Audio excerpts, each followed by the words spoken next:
Beaucoup ya lamentation et outi na boleli ya Jérémie te. Et soki otangi yango malamu beaucoup ya lamentation et outi na pasi ya bana ba Israël.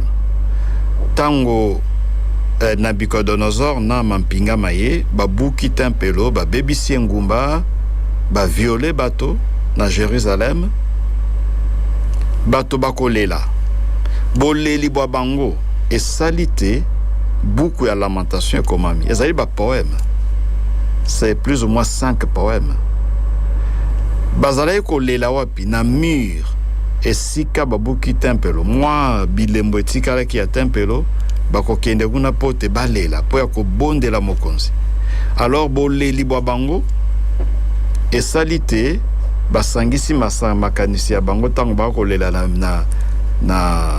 na tempelo sika babukaka tempelo moi bilembo etikali bakomi beaucoup ya lamentation kino moi malelo soko kei na Jérusalem okoyoka mur de lamentation boko bakoloba tezaye sika bayuda bazalaki kokenda kolela tango babukaka mur. Ça c'est la tradition. Ça me mur wana otobengi mur de lamentation ezali ya 6e siècle avant Jésus-Christ. Wana ezali mur ya sima penza. Mais bakobenga un mur de lamentation en souvenir ya maemalekaka na 6e siècle avant Jésus-Christ mibusoki kama motoba yambo ya mbotama ya Yesu Kristo. Tango bana ba Israël bakokende sika tempelo ezalaki pote balela.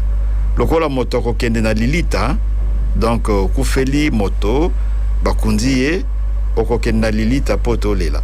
Lokola tempelo etikalaki se ruine bakokenda kolela na tempelo.